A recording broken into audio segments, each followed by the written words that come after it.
L'intitulé de notre conf, c'est comment l'agilité et DevOps ont transformé le groupe LDLC. Donc, je vous laisse deviner, on fait partie du groupe LDLC, tous les deux. L'idée, c'est un retour d'expérience de comment on a mis en place donc, ces procédés-là. Rien n'est parfait dans ce bas monde. Et on va voir comment on avance sur ces sujets-là et quelles sont les étapes qu'on a franchies et où est-ce qu'on aimerait atterrir, tout simplement. Alors, on va commencer par un petit sommaire. On a mis un petit jeu avec qui nous permet d'avoir des feedbacks plus que sur des questions-réponses. Donc on va vous présenter ça juste après.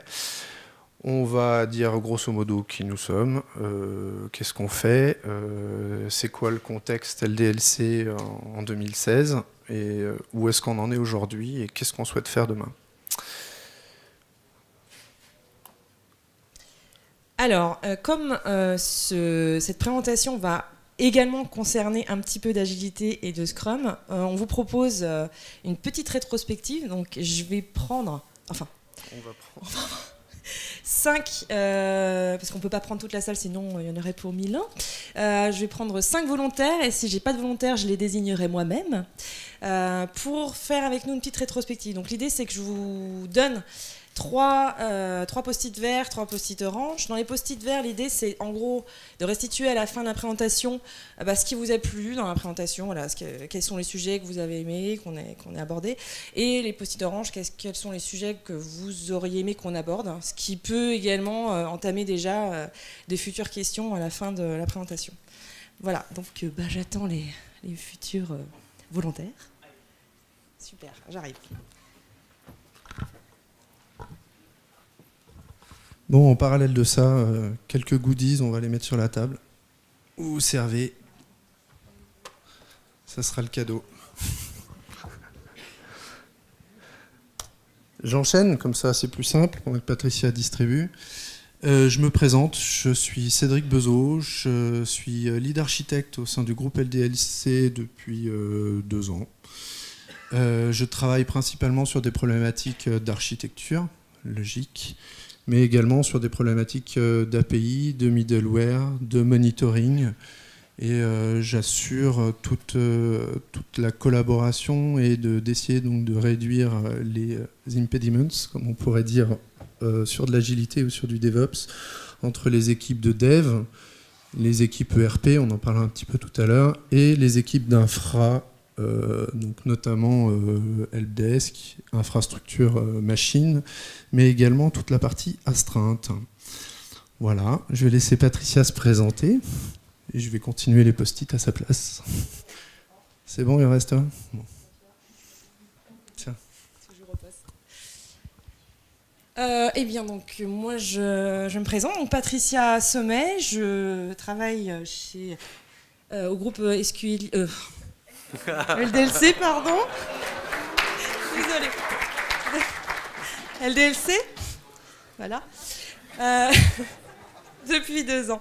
J'interviens au sein du groupe sur 2 projets. Donc, je suis Scrum Master sur le site shop.hardware.fr et également PO Proxy, donc on en parlera un petit peu plus tard aussi, sur un 2e site qui est LDLC Pro. J'interviens également avec les nouveaux intervenants. Dès qu'on a des nouvelles arrivées au sein du groupe, j'essaye d'évangéliser un petit peu tout le monde et de sensibiliser tout le monde à la méthodologie Scrum. Voilà, pour que tout le monde soit au même niveau. Au diapason. Alors, le groupe LDLC. Vas-y, ma chère. Vas-y, je commence. Bon, voilà. Le groupe LDLC, aujourd'hui, c'est 6 sites marchands, donc sur de la vente de matériel informatique, mais pas que, également sur de l'ameublement et sur de la puériculture, donc c'est des choses qui sont moins connues, mais qui font également partie du groupe. En termes de chiffres, donc on ne le voit pas, mais grosso modo, c'est 500 millions d'euros de chiffre d'affaires par an. Alors à mon avis, la slide est plus très bonne, mais ça doit être plutôt sur une 40aine de points de vente maintenant.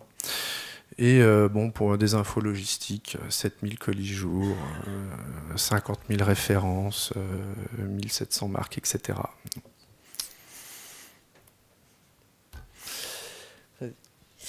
Alors, il y a un peu plus de 2 ans maintenant, donc en juin 2016. C'est en fait pourquoi on a pris ce choix de date, c'est parce que c'est à partir de ce moment-là que les choses ont commencé à se mettre en place au sein du groupe, notamment et particulièrement auprès de la DSI. Donc juste pour faire une petite rétrospective, donc en juin 2016, concrètement, en termes de nombre de salariés sur le groupe, donc nous étions 455, avec au sein même de la DSI, très clairement 20 personnes. Et 20 personnes, ce n'était que des internes, puisqu'il n'y avait pas de prestataires. Voilà. Et puis donc à l'époque, il n'était pas trop question d'en avoir. En termes de méthodologie, c'est-à-dire qu'il n'y avait pas grand-chose, voire rien. Et en termes d'outils utilisés essentiellement, donc nous étions sur Mantis. Pour la gestion de projet. Après, concernant les outils, ils étaient hyper nombreux également sur la gestion de source, puisqu'on avait SVN. C'est bon, vous pouvez rigoler maintenant. Voilà, côté technologie, on était sur de l'ASP.NET et sur un framework maison PHP, donc comme tout le monde faisait il y a 15 ans. Voilà, et donc en juin 2016, donc, il y avait 4 sites e-commerce. Donc ldlc.com, celui que tout le monde connaît normalement. LDLC Pro qui adresse la partie B2B de l'activité, donc pour vente aux professionnels. Et donc les 2 activités, donc ameublement, donc maginea.com et l'armoire de bébé pour la partie puériculture. Et également, tout était homemade. C'est vraiment la culture du homemade chez LDLC. Donc on a également notre ERP maison qui est faite en Delphi et donc les boutiques dont on a parlé tout à l'heure étaient sur un système donc, de gestion commerciale également codé en Delphi. À l'époque, alors avant de parler de DevOps, juste un petit chiffre intéressant, on va pouvoir le comparer avec ce qui se passe maintenant. On était sur du déploiement manuel ou presque et on était grosso modo sur 5 livraisons hebdomadaires. Gardez ces chiffres en tête, on les ressortira après, mais le fossé est intéressant. Alors bon, je pense que dans l'assistance, à mon avis, la majorité d'entre vous sont sensibilisés à l'agilité, mais je préfère quand même faire un petit focus par rapport notamment aux slides qui vont arriver juste après. Donc l'agilité, c'est quoi? C'est essentiellement 4 valeurs et 12 principes. On va peut-être pas parler de tous les principes. En tout cas, concernant les 4 valeurs, donc les individus et leurs interactions, plus que les process et les outils. Alors quand on dit plus, c'est-à-dire que ce n'est pas l'un sans l'autre, on peut tout à fait mettre en place des process, et je me bats là-dessus aussi chez LDLC. S'il n'y a pas de documentation, ça va être un petit peu problématique, notamment quand on change de personnes dans les équipes. Voilà, mais donc c'est toujours pour dire que voilà, les interactions avec les individus est toujours plus importante que le reste. Un logiciel qui fonctionne plus qu'une documentation exhaustive, puisque c'est un peu la mesure la plus importante. On voit qu'un logiciel fonctionne et c'est ce qui nous permet en fait visuellement, à travers notamment des démos, de voir que voilà, un projet va dans le bon sens, et on permet également de rectifier la direction du projet de manière excessivement rapide avec l'agilité. La collaboration avec les clients plus que la négociation contractuelle. Donc comme on est, j'aime bien imaginer le fait que pour le client, on est tous dans un seul et même bateau. Donc au-delà du contrat, on travaille tous ensemble main dans la main, et il y a une espèce de linéarité, il n'y a personne au-dessus de l'autre. Et voilà, le client fait partie du même bateau. Et c'est ce qui est très important dans cette méthodologie. Et enfin, l'adaptation au changement, plus que le suivi d'un plan. Voilà, donc c'est pas forcément toujours évident, notamment dans l'équipe de développement, de concevoir que on va vouloir changer les briques une par une, que rien n'est forcément acquis et qu'il faut changer les choses, mais ça fait partie du jeu. Et donc voilà, il faut savoir être souple. Et donc dans l'agilité, on a une méthodologie, donc c'est celle qu'on utilise, donc c'est la méthodologie Scrum, donc qui est la plus utilisée dans le monde, avec ces 3 valeurs, donc la transparence, donc avec l'aide des rituels qu'on met en place. Donc on permet d'avoir beaucoup plus de transparence, on se dit les choses, on sait exactement où on en est, il n'y a pas de non-dit. L'inspection, alors à la fin de chaque fin de rituel, on regarde ce qui a été fait, on évalue et on se dit voilà, qu'est-ce qu'on fera plus tard, est-ce qu'on garde les choses, est-ce qu'on change, etc. Et puis l'adaptation, donc voilà, c'est toute la souplesse en fait qu'on demande. Voilà. C'est surtout la place à l'imprévu. Après, la partie vraiment très intéressante, je reviens dessus, sur la collaboration avec les clients. Donc nous, nos clients, c'est de l'interne, on n'est pas dans une société de service, on fournit un service. Ce qui est vraiment important sur ce mode de fonctionnement-là, c'est que tout le monde est dans le même bateau. La réussite d'un projet, elle est commune, et l'échec, il est commun. Et ça, c'est vraiment important de le garder en tête, parce que un projet n'est pas la réussite d'une personne, mais d'une totalité d'une équipe. Et l'objectif qu'on va voir aussi sur la partie DevOps, c'est d'arriver à avoir un fonctionnement harmonieux pour arriver au résultat. Donc Scrum, essentiellement, c'est itératif et incrémental. Donc on fonctionne toujours de la même manière. On démarre le projet avec ce qu'on appelle un backlog. Donc c'est un petit peu un sac dans lequel on pose toutes les fonctionnalités dont on aurait besoin pour notre projet et qu'on va pouvoir prioriser grâce notamment au Product Owner. Donc c'est le gardien du projet, celui qui détient les fonctionnalités et qui sait où il va mener son projet. Donc à l'issue de ce backlog, on récupère en tout cas les priorités du backlog au cours du sprint planning, on en discute et une fois qu'on en a discuté, on va pouvoir en fait prendre les premières fonctionnalités, les mettre dans un sprint planning.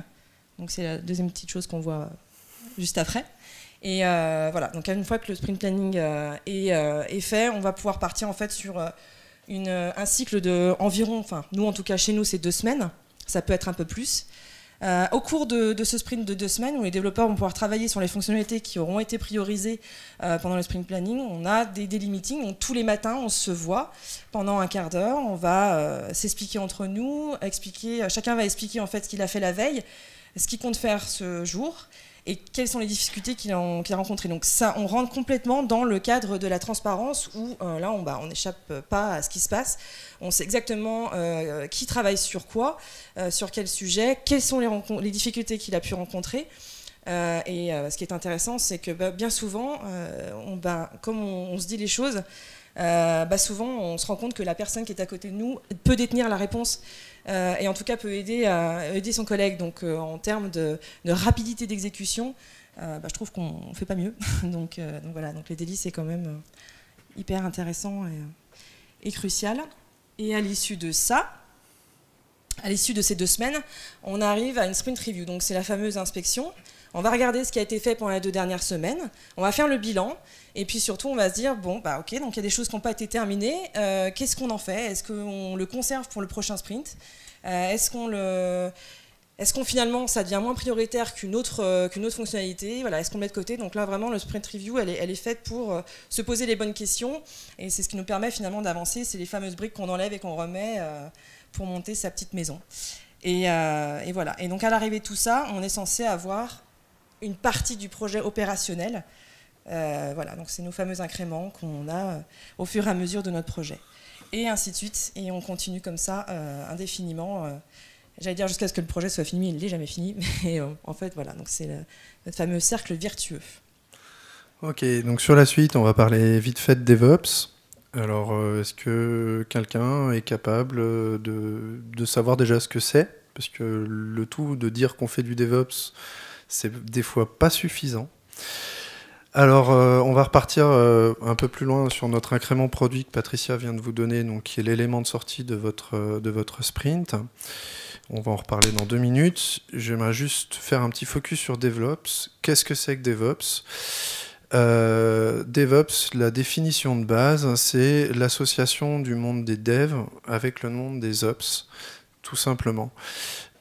Autant sur l'agilité et sur Scrum, vous allez réconcilier en fait le métier avec la partie production, développement logiciel. Sur la partie DevOps, on va aller arriver à lier donc la partie développement à la partie Ops. Ce qu'on appelle Ops, ça va être l'infra, donc les personnes qui vont faire les déploiements, ça va être l'astreinte, etc. Donc l'objectif, donc ça c'est la définition Wikipédia, et comme Wikipédia a toujours raison, et la définition n'est pas mauvaise parce que ce qu'on cherche à faire, c'est à réduire les interactions humaines entre le monde du développement et le monde des ops. Je m'explique. Quand les devs travaillent, eh ben, ils gèrent leurs problématiques de dev. Ils ne gèrent pas forcément leurs problématiques de montée en charge, de maintenabilité, de stabilité de la plateforme. Donc là, ce qu'on cherche à faire, c'est intégrer des ops au monde du dev et d'intégrer des devs au monde des ops. Pardon. L'idée étant de faciliter, encore une fois, comme l'agilité, de faciliter les interactions entre des personnes qui ont un métier différent et des contraintes différentes. Les objectifs du DevOps, alors je les ai laissés en anglais parce que les traductions françaises ne me convenaient pas. Donc c'est augmenter la fréquence de livraison. C'est alimenter au plus rapide votre fonctionnalité sur le marché, vraiment réduire le time to market. Ça passe par de l'automatisation, énormément d'automatisation. Donc du coup, on fiabilise en fait la production de release et on va, par la même occasion, donc réduire la durée de vie d'une correction de ce qu'on pourrait appeler un hotfix pour ceux qui sont familiarisés avec des workflows type Gitflow. Et également, vu que les ops sont intégrés dans les problématiques, donc que ce soit par des problématiques d'astreinte ou de correction en hotfix, de réduire le temps de correction d'anomalies bloquantes, urgentes ou lambda. Ceux qui connaissent un petit peu DevOps connaissent un petit peu cette toolchain. Donc c'est un cercle vertueux. Donc sur la partie de droite, vous avez un petit peu plus le monde des ops. Sur la partie de gauche, vous avez un peu le monde du dev. Donc l'idée, c'est d'arriver sur un cycle infini. Alors, on m'a donné le vrai terme exact, mais ça m'est sorti. Mais voilà, l'idée c'est d'avoir un cercle vertueux qui avance, donc on planifie des changements, donc que ce soit par de la détection d'anomalies ou par de la méthodologie agile, donc le rajout de features, de les coder, de les builder, de les tester, de les mettre en release, donc à disposition des tests métiers, de déployer, de surveiller comment ça fonctionne et éventuellement faire de la conf pour la partie operate. On va voir un petit peu tous les outils qu'on a mis en place en fin de séance par rapport à ce cercle vertueux. Alors, petit retour en arrière, puisque c'est de là d'où tout est parti. Donc, il y a 2 ans, le groupe LDSC vivait avec 4 sites e-commerce bien implantés. Donc, c'est ce qu'on a vu tout à l'heure. Il y avait LDSC.com, LDSC Pro, Imaginar, Mort de Bébé. Et puis, l'envie s'est fait sentir de monter un 5e site e-commerce, toujours de vente de matériel informatique, mais qui viendrait concurrencer des sites du type Top Achat, donc un petit peu moins cher, mais c'est surtout qui ciblerait en fait des populations autres que la population d'LDSC. Donc le problématique, c'est qu'on était au mois de juin et qu'il fallait le sortir relativement rapidement. Et quand je dis relativement, c'était en 4 mois. Et qui dit mois de juin dit les vacances, donc c'était encore plus réduit que réduit. Donc là, il n'a pas eu vraiment le choix, il a fallu faire appel à des prestataires. Alors, donc double challenge, parce que non seulement il a fallu faire appel à des prestataires, ce qui n'était pas du tout dans l'ADN du groupe à la base. Je rappelle qu'ils étaient 20 personnes en interne et que jusqu'à présent, il n'y a pas vraiment eu d'expérience en termes de prestations. Et puis la deuxième chose, avec notre DSI fraîchement arrivé juste avant, qui croyait fermement à la méthodologie Scrum, il fallait également que ce projet se fasse avec cette méthodologie-là. Chose qui n'était pas forcément évident pour la direction. Il a fallu quand même batailler pour la mettre en place. Voilà, donc c'est pour ça que je suis arrivée notamment avec un développeur, puisque j'étais issue d'une SS2I à l'époque, donc je suis intervenue en régie pour ce projet. Je ne citerai plus, bien sûr. Voilà, donc un 3e challenge également, donc le site devait avoir des nouveaux frameworks, donc il fallait qu'il fonctionne sur une double technologie. Au niveau front, il fallait qu'il soit sur PHP non maison cette fois, donc en Symfony 2 et en PHP 5.6, et puis côté Secure, ASPI.NET MVC. Donc, eh bien, mine de rien, tout ça, c'est beaucoup de chamboulements parce qu'il a fallu mettre en place tous les process qui sont liés à la méthodologie. Donc, avec les outils qui vont avec. Donc, pour tout ce qui est méthodologie de projet, il a fallu mettre en place Jira, Confluence. Et puis, pour tout ce qui est outils de versionning, donc Git, Jenkins, Nexus, et j'en passe. Et puis, au niveau également de l'organisation même de l'équipe, c'était un gros chamboulement chez eux puisque rien n'existait. Donc, il a fallu se mettre au diapason de la méthodologie, donc avoir un PO disponible à 100%, ce qui n'est vraiment pas évident parce qu'en général, voilà, les métiers ont leur propre, on leur travaille au quotidien, donc il faut pouvoir se libérer du temps. Et en l'occurrence, il y en a eu un super PO puisqu'il nous a accompagnés tout au long du projet à 100%. Voire même il était avec nous sur l'îlot, donc chose qui n'arrive quasiment jamais. Donc, et c'est en gros en grande partie que le projet a pu réussir en 4 mois, grâce à lui. Donc, et c'est concluant. En 4 mois. En 4 mois. Il a fallu faire. Donc, le projet est sorti le 25 octobre, quelques mois après. Donc demain, ça fera 2 ans. Exact. Donc, étant donné que, voilà, donc à l'arrivée, c'était un gros challenge, c'était le premier site également, donc il y avait une certaine pression, surtout au niveau de la direction. Il fallait aussi lui prouver que cette méthodologie n'était pas futile, c'était pas que des post-it qu'on mettait sur un mur, qu'elle fonctionnait et qu'elle pouvait porter ses fruits en temps et en heure. Force de cette belle expérience, là du coup les vannes étaient ouvertes et on a pu mettre en place la méthodologie un petit peu partout, en commençant déjà par la DSI. Donc avec la mise en place dans chaque projet d'une équipe Scrum complètement dédiée, avec un Scrum Master bien évidemment, et à chaque fois un Product Owner, accompagné bien souvent d'un Product Owner proxy. Je ferai un petit focus là-dessus aussi tout à l'heure, parce que c'est peut-être pas forcément un terme très courant. Et dans notre cas, c'est un rôle qui a une grande importance et qui joue justement dans la réussite. En tout cas, dans notre groupe, c'est ce qui fonctionne vraiment très bien. Voilà. Côté DevOps, on va commencer par le début. Donc on va migrer tous les projets sur Git. Il faut bien commencer par quelque chose, et ça semble le plus important. Mise en place de workflow de développement, donc Git flow relativement classique, suivant les spécificités de projet, c'est un Git flow amélioré ou trafiqué. Pas d'utilisation de l'outil de Git flow, j'en suis contre. On empêche une certaine souplesse à l'application de ce workflow. Après, on commence les choses relativement classiques et connues depuis des années, des tests unitaires, une forge applicative à base de Jenkins, build d'artefacts poussés dans Nexus, des choses relativement classiques. Après, des choses encore relativement classiques maintenant de nos jours, c'est déclenchement de toute la batterie de tests unitaires, de calimétrie de code, sonar, qui empêche la personne de faire la revue de code, parce que du coup on est en revue de code également. Interdiction de valider une MR si un test unitaire ou la calimétrie de code ne passe pas. Les objectifs sur les nouvelles applis ont été ambitieuses. On était sur des objectifs de 80% de couverture de code, donc ce qui est le standard SonarQube, et sur certaines applications qui sont un petit peu plus critiques, on était sur du 90% de couverture de code. Donc, et puis on a continué, donc les tests unitaires, je viens d'en parler.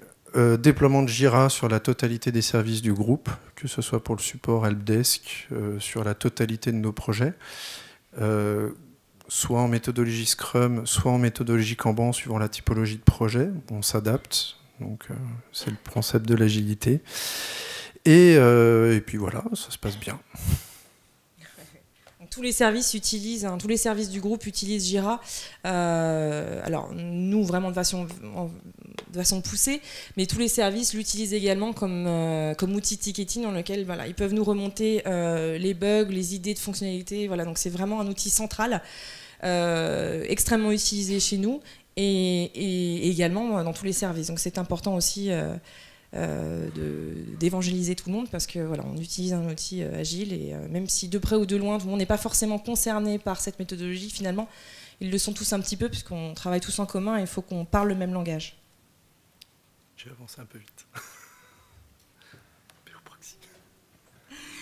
Voilà, oui, donc voilà, donc je voulais vous parler également du rôle du PO Proxy, parce que c'est vrai que dans la méthodologie Scrum, alors typiquement, c'est un rôle qui n'est absolument pas présenté, et pour autant, on se rend bien compte que dans la réalité, c'est en tout cas dans le genre de groupe que peut l'être LDLC, c'est un rôle extrêmement important, puisque en général, quand il y a un besoin de monter un site ou un projet, enfin peu importe, souvent la personne qui détient le besoin fonctionnel, donc il va être le product owner, dans le mieux des cas, il va être disponible peut-être à mi-temps, mais rarement à temps plein pour le projet, ce qui est extrêmement dommageable pour la continuité du projet, pour son succès. Donc il a été question très rapidement de mettre en place des product owners dans le groupe, Proxy, pardon, product owner Proxy. Personnellement, je suis PO Proxy sur un des sites, puisque je travaille main dans la main avec un product owner qui est business manager et qui du coup est extrêmement pris le reste de la semaine.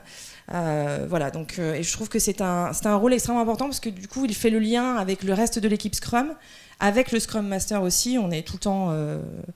on collabore énormément ensemble, mais je collabore extrêmement souvent aussi avec le product owner, mais à des moments bien particuliers, pour lui permettre aussi d'avoir le temps de faire son propre travail.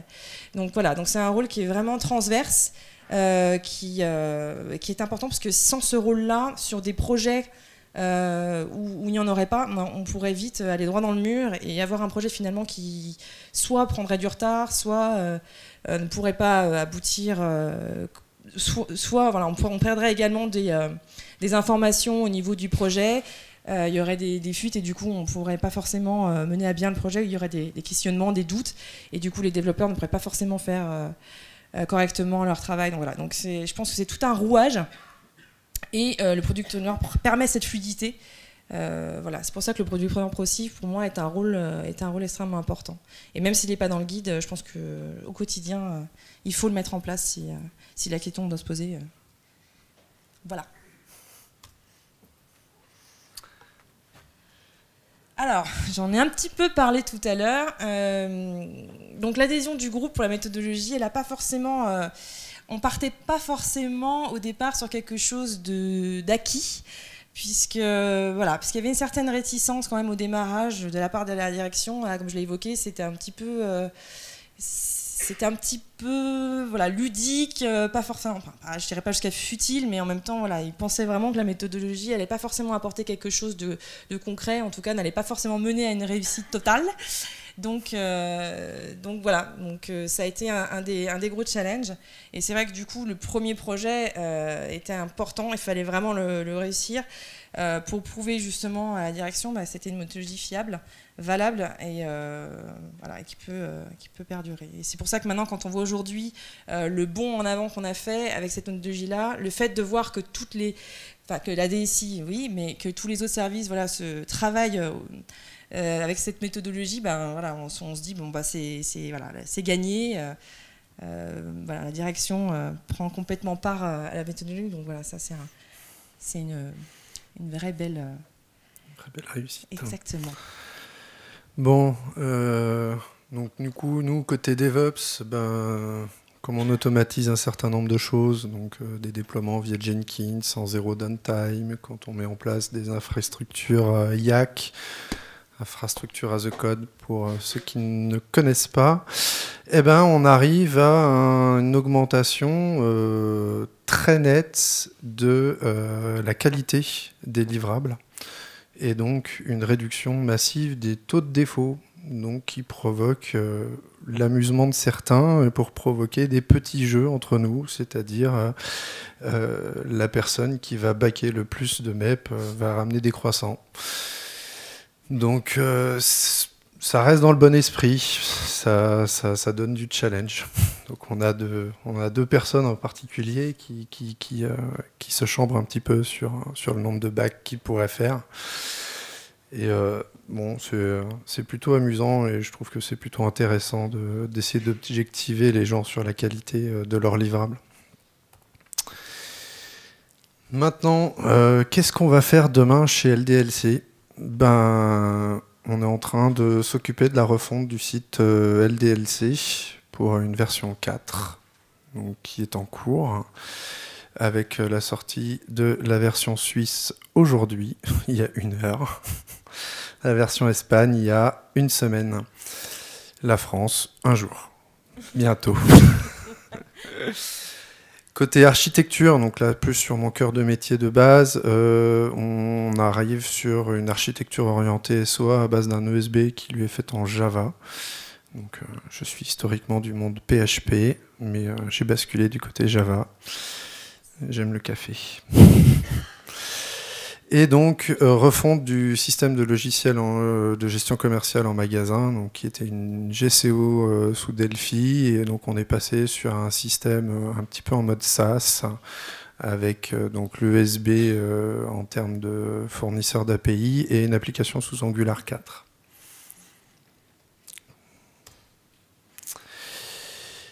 Keep Going On, à un moment où on a écrit ces slides, on refondait le site matériel.net, qui a été annexé au groupe il y a 2 ans et demi. Donc c'est le 6e groupe, et donc c'est la version 6 du site matériel.net qui est sortie le 30 septembre, si je ne dis pas de bêtises. Derrière, on aime bien tout ce qui est homemade, donc on aime bien ce qui est open source. Donc on avait un joli produit qui s'appelait Elasticsearch. On a travaillé dessus et puis on a voulu décider de monter notre propre moteur de recherche à base de Elasticsearch. Alors rien de fondamentalement nouveau, mais on s'attaque à un métier de sémantisation, de pertinence de résultats, de couverture 360 sur l'ensemble de nos sites. Donc ça demande un peu de travail, ça demande de l'investissement et on s'en occupe. Et puis comme on aime bien aussi tout ce qui est Hadoop, Big Data, qui n'est pas juste un gros mot, du coup on travaille sur nos propres solutions de cross-selling, donc de propositions de produits par rapport à un historique de navigation, par rapport à les défendeurs de la vie privée, rassurez-vous, les données sont anonymisées. Voilà, donc on travaille sur ce genre de choses. Donc nos clients ont finalement acheté, on travaille sur des données anonymes et on fait des choses assez sympas. Et voilà, on travaille sur plein de projets assez sympathiques. Côté DevOps, on a Git, on a Jenkins, on a Nexus, on a SonarCube. On fait un peu d'IAC, un petit peu de Docker, beaucoup d'Ansible. Et là, on attaque un petit peu la partie monitoring, où on va travailler sur Sentry, pour ceux qui connaissent. Donc c'est de la collecte de logs plutôt orientée JavaScript, qui marche bien avec Angular. Et ELK pour tout ce qui est collecte de logs de nos sites, middleware, API, pour sortir des statistiques, des analyses d'erreurs, mais également calculer des tendances qui nous permettent de détecter des anomalies avant qu'elles se produisent. Donc la démarche est très intéressante aussi.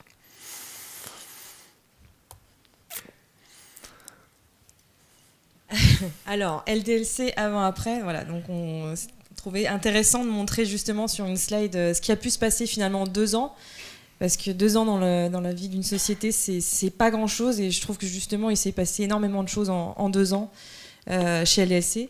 Donc, concernant le nombre d'employés du groupe, donc on est passé de 455 à aujourd'hui 900. En nombre d'employés DSI, donc il y avait 20 internes, aujourd'hui 69, avec 44 prestataires qui viennent compléter le groupe. Tous les outils existants, donc c'est ce qu'on avait vu tout à l'heure, donc on était sur Mantis SVN, donc vraiment des outils très restreints. Et puis voilà, maintenant avec la méthodologie, avec DevOps, tout ce qui a été mis en place jusqu'à présent, on fonctionne avec du Jira, Confluence, Git, Jenkins, Netguard, tout ça fonctionne et cohabite très bien ensemble. Et en termes de méthodologie, très simplement, on était sur rien du tout à Scrum, Kanban essentiellement. Et en termes de livraison hebdomadaire, donc on était à 5 il y a 2 ans, à en moyenne aujourd'hui 60, mais avec des records, donc notamment le dernier record, je crois que c'était 110. 127. Ah, ça a encore changé. Sur 127. Une semaine. Donc on est, là, on est sur une période chargée, on va pas se mentir, mais là ça fait 7 semaines d'affilée qu'on est à plus de 110 mètres par semaine, sans automatisation, quand ça ne peut pas marcher. Ça ne peut pas marcher. Donc c'est vraiment important. Automatiser vos process, automatiser vos tests. C'est un non-sens, automatiser vos tests. Les tests, s'ils ne sont pas automatiques, c'est qu'ils ne servent à rien. Voilà, donc je troll pas le métier de QA, bien sûr, mais voilà. les choses importantes, les choses récurrentes. Tout à l'heure, on a parlé d'une fonction pour calculer l'âge, si la personne est majeure ou pas. Donc sur la conférence qui a eu lieu à 14 h, c'est quelque chose qu'on ne veut pas rendre manuel, hein, parce que là, c'est juste un test sur calculer si la personne est majeure ou pas. Quand vous avez 900, 1000, 1500, et sur certains projets, plus de 3000 tests unitaires, vous ne voulez pas les faire à la main. C'est interdit. Il faut les automatiser. Et donc, c'est aussi un petit peu la base de ce qu'on cherche au niveau de DevOps. Donc, aujourd'hui, en très vite fait, côté technologie, puisque méthodologie, on en a parlé, on est sur du ASP.NET MVC, qui est un historique, et on migre toutes les librairies internes dessus. On a encore un peu de PHP framework maison, ça s'appelle du Legacy, tout le monde connaît un petit peu. On est sur du PHP 7, Symfony 3, et côté Java, Java, Camel. On est toujours sur des versions de Delphi, mais beaucoup plus récentes, sur du Delphi X, etc. Et Ansible, Angular, etc., etc., etc. Même du Python. La dernière slide, bon, c'est de mettre un petit peu les outils qu'on a mis en face de chacune de cette toolchain pour se rendre compte un petit peu du composer, parce qu'on a du PHP, on a du Maven parce qu'on a du Java, on a du Nuggets parce qu'on fait du .NET, on a forcément des tests JUnit, du Selenium, un peu de Karma, etc., etc., etc. Sur la partie supervision, rien de fantastique non plus, quasiment que des produits open source. C'est important pour nous. Ça nous permet de garder une certaine liberté sur notre infrastructure et voilà, d'éviter de se marier avec personne. Voilà, c'est fini pour la partie presse, parce que du coup, Mathieu va attendre pour nous faire sa super présentation sur Vanilla.js. Juste avant la partie rétrospective, donc on sera à la salle des conférenciers pendant 1 heure juste derrière. Donc si vous avez des questions et que vous n'avez pas de post-it, ne vous inquiétez pas, on sera juste en bas. Et on sera là même un peu après, parce que s'il y en a qui veulent aller voir Mathieu, je les invite à le faire également. Alors, place à la rétrospective maintenant. Est-ce que vous avez eu le temps d'écrire quelque chose ou est-ce que je peux vous laisser... Oui, c'est bon. Je vais démarrer par le 2. Alors, ce que je vous propose, c'est de commencer par les choses perfectibles. Et puis les choses moins perfectibles, au pire, on en parle un petit peu après.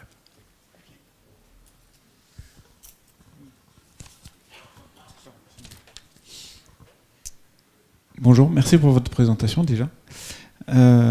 Première remarque, en fait, bon, ça vient un peu en complément d'une autre, mais tout ce qui est perfectible, c'est que, en fait, on a attendu, entre guillemets, 25 minutes avant que vous parliez de votre transformation vraiment. Avant, vous avez fait des rappels, des choses comme ça. C'est vrai que c'est bien parce que ça remet les choses en place. Maintenant, 25 minutes, je trouvais que ça faisait un petit peu long avant d'attaquer le gros du sujet. Alors, dans le titre de la présentation, c'était marqué Rex. Moi, je m'attendais à vos erreurs, vos échecs, vos hésitations. Qu'est-ce que vous avez mal fait? C'est ça le plus intéressant dans un Rex pour moi.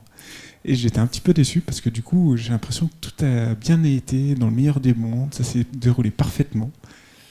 Et ça m'a manqué. Alors, je vais déjà répondre à cette question-là. C'est la réflexion qu'on s'est faite depuis plusieurs jours. En fait, on se dit, mince, en fait, on n'a pas eu de pépins. Alors, c'est pas de la langue de bois. Alors, il y a des moments qui n'ont pas été faciles. Il y a eu des points de blocage, évidemment. Mais les choses se sont vraiment bien passées. C'est-à-dire qu'on y est vraiment allé étape par étape. On n'a pas voulu les griller, les étapes, justement. Et la partie vraiment la plus importante, c'était de transformer en fait la partie non DSI sur des méthodes agiles et sur des pratiques agiles. Une fois qu'on a démontré que ça fonctionnait, donc les gens ont voulu essayer et au final, ça reste que des petites anicroches ou des problèmes de communication qui ont eu lieu. Vraiment, il y a vraiment eu très très peu d'anicroche, rien de notable, du moins. D'accord. Bah, à la limite, mettre un slide avec des poneys, des choses comme ça, en disant Non, tout a mais bien été. alors, pour être franc, j'attendais la question, donc c'est pour ça, mais... Et du coup, le dernier post-it, c'était vos perspectives. Parce que du coup, vous avez fait un avant, un après, mais plus tard, qu'est-ce que vous voyez, qu'est-ce que vous visualisez comme encore d'autres évolutions, puisque c'est un perpétuel changement. C'est un perpétuel changement. Si on revient un petit peu sur ce slide-là, pour moi, il y a des cases qui sont encore un peu vides, notamment sur la partie monitoring et sur la partie, on va dire, IA, de prévoir les anicroches. Donc là, c'est sur ce qu'on est en train de travailler en ce moment. Mais ce qu'on aimerait arriver, et vraiment arriver jusqu'au bout, c'est d'arriver sur du continuous deployment. C'est-à-dire, je fais une feature, elle passe toute ma calimétrie de test, elle passe tous mes tests unitaires, elle passe tous mes tests fonctionnels, tout est OK. Dès que je valide sur l'AMR, potentiellement, moi, ce que j'aimerais, c'est que ça soit en prod tout de suite derrière. Donc là, c'est le but. J'y arriverai pas dans 6 mois, ça prendra peut-être 12, 18 mois, 24 mois, on verra. Mais c'est vraiment l'objectif. D'accord, merci. Et après, c'est juste sur le formalisme des diapos. Il n'y a pas beaucoup d'images. C'est vrai que c'est bien illustré avec des petites photos, genre comment étaient les postes de développement avant ou même l'environnement de travail. Et après, peut-être que vous avez des tableaux Kanban avec des post-it au mur, des choses comme ça. Voir vraiment la transformation au sein des locaux, des équipes, des choses comme ça. C'est noté. Merci. Merci beaucoup. Est-ce qu'il y avait quand même quelque chose de positif ? Ah oui, je fais le positif. Non, je pensais que vous faisiez d'abord tout ce qui était négatif et après le positif. D'accord. Bah, du coup, voilà. Le bref rappel des valeurs, de l'agilité, des piliers, fonctionnement, Scrum, DevOps, ça c'était bien. Parce que je pense qu'il y a beaucoup de monde qui en entend parler, mais forcément pas vraiment les termes exacts. Non, ça c'était bien. Et le avant-après, ça c'était vraiment bien pour se remémoriser et vraiment faire la balance entre les deux. Merci beaucoup. Merci. Je poursuis. Bravo déjà pour la présentation. Je risque de reprendre des points déjà qui ont été abordés.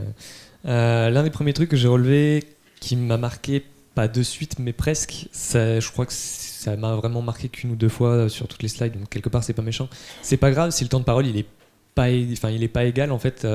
Juste il y a 2-3 fois où j'ai eu le sentiment que ça parlait technique ou au contraire que ça parlait complètement organisationnel et c'était pas la bonne personne qui parlait, ça se sentait.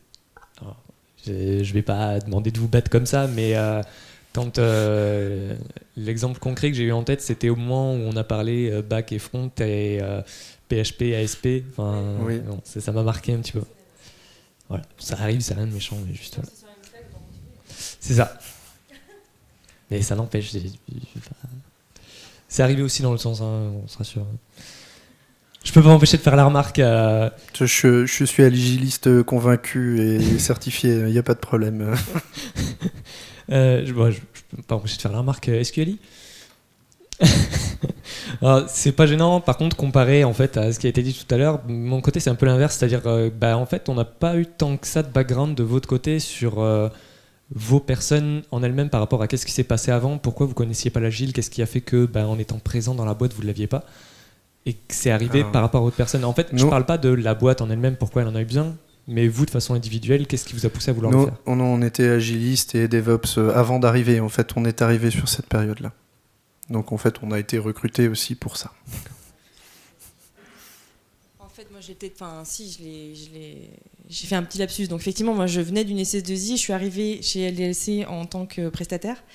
Donc dans les premiers prestataires justement parce qu'avant il y en avait 0 et justement comme on devait faire un site internet en moins de 4 mois, bien évidemment la question de la prestation elle se posait pas et en plus il fallait le faire en méthodologie, donc il fallait une personne capée pour ça et qui soit capable en fait de l'expliquer à une équipe mixte de prestataires et de personnes internes qui n'étaient absolument pas au fait de la méthodologie. Donc il fallait les accompagner au quotidien, être Scrum et en même temps un peu coach quoi, pour essayer de les impliquer et surtout de les rendre complètement opérationnels sur le sujet et, voilà, et qu'ils adhèrent vraiment à la méthodologie. Donc voilà, c'était un travail de tous les jours, mais bon, ça s'est bien passé. Voilà. Après, il reste que des bonnes choses. J'ai apprécié le fait que c'est débile, c'est idiot, c'est la base, mais je peux pas m'empêcher de le remarquer. Ce sont de vrais slides support. Parce que on apprend ça même au collège quand on fait des présentations, que les slides ça doit pas être des anti-sèches qu'on lit comme ça, et là ce sont de vrais slides support. Je peux pas m'empêcher de le remarquer à chaque fois et je fais la remarque et je trouve ça génial. Merci. Pour ma part, c'est le PO Proxy, c'est une découverte. Et c'est un concept qui genre fait envie, je trouve ça génial. Juste, j'adorerais avoir la même chose tout le temps. Dans une SS2I, ça va être compliqué, mais voilà, pour le coup, ça serait vraiment génial. Et il en reste un. Là, oui, ça a déjà été relevé. La présence de chiffres avant, après, c'est pareil. Ça permet vraiment de voir l'évolution de ce que ça vous a apporté en fait. Et c'est un gros plus. Outre les chiffres vraiment parlants, c'est vraiment vrai et ça, on voit le jour. C'est le jour et la nuit, hein, vraiment. Entre il y a 2 ans, avec l'arrivée de notre nouvelle responsable, et maintenant, voilà. Donc c'est vraiment un vrai travail d'équipe et c'est pas de la langue de bois. Merci beaucoup.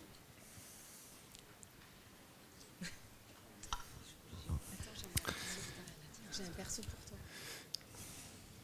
Mesdames et messieurs, Safia Zouaoui. Oui, c'est moi. Alors, ce que j'ai aimé, c'est le lien entre l'agilité et DevOps. Moi, je ne l'avais pas forcément, en fait. Donc, surtout côté technique. Hein. L'agilité, ça allait, mais c'est vrai que toute cette méthodologie technique, tout ça, et vous avez bien fait le lien entre les deux, comment vous travaillez ensemble, avec effectivement les tests automatisés qui permettent derrière d'itérer, de corriger, etc. Donc, qui rentrent bien dans une méthodologie Agile et Scrum, donc ça c'était pas mal. Après moi il me manquait quelque chose, donc en tant qu'UX, hein, c'est toute la partie utilisateur. Donc une fois que le site est en ligne, est-ce qu'il y a en plus des choses qui sont développées, qui sont mises en ligne pour aller récupérer de la data sur la navigation, potentiellement derrière refaire des corrections. Oui, sur de l'analyse comportementale, Ouais. on a des outils qui vont analyser en fait les points chauds, donc les heatmaps sur la partie site, et donc derrière nous permettre de travailler l'UX, mais également détecter des anomalies s'il y en a. Faire des retours, faire de l'amélioration continue une fois que le site est en ligne. En effet. L'outil s'appelle Hotjar, pour ceux qui ne connaissent pas.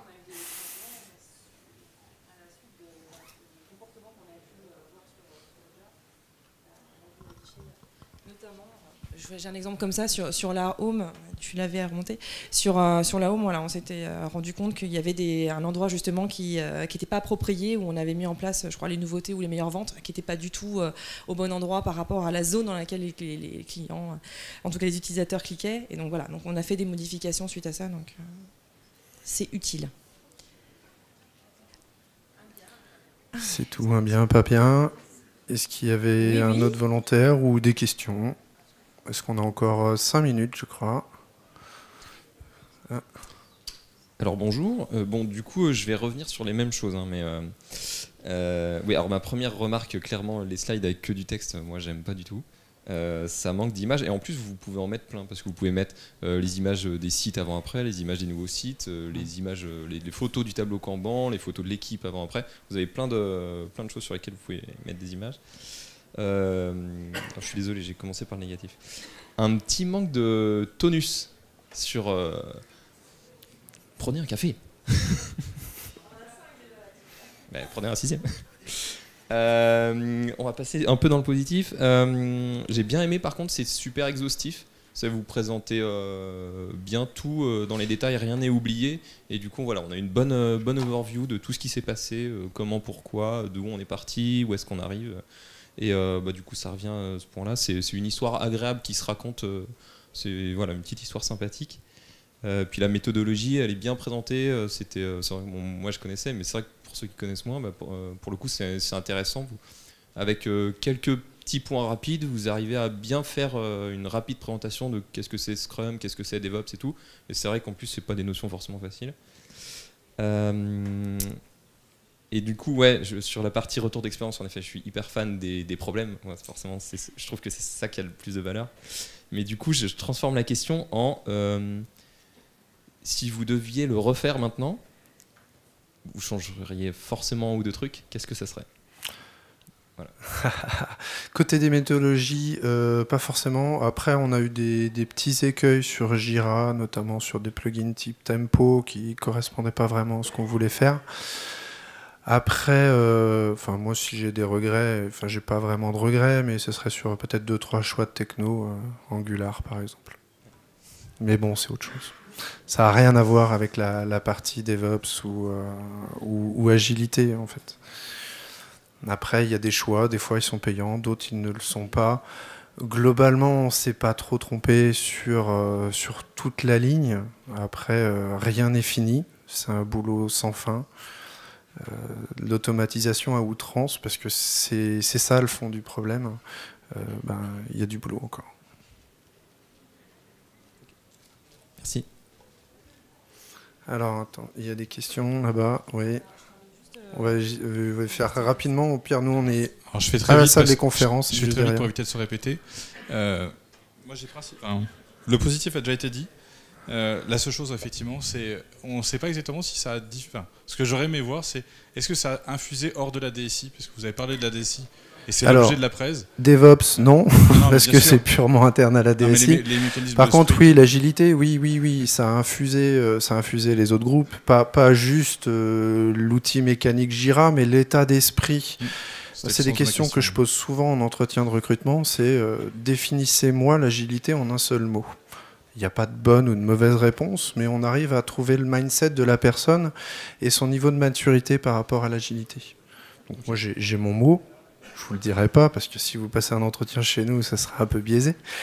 Mais c'est important. Et moi, c'est une question que je pose toujours en entretien, c'est d'arriver en fait à faire infuser l'agilité. Scrum, Kanban, XP, peu importe. Le concept de l'agilité et le concept de DevOps sont importants et d'avoir la bonne philosophie, d'avoir le bon mindset dessus est plus important que d'appliquer stricto sensus une méthode. Et ça me semble le plus important. Ok. Et là, c'est juste une remarque, mais je pense que si moi je pouvais proposer de refaire la conf, ça serait honnêtement en raccourcissant cette partie rétro, parce que en fait, c'est long.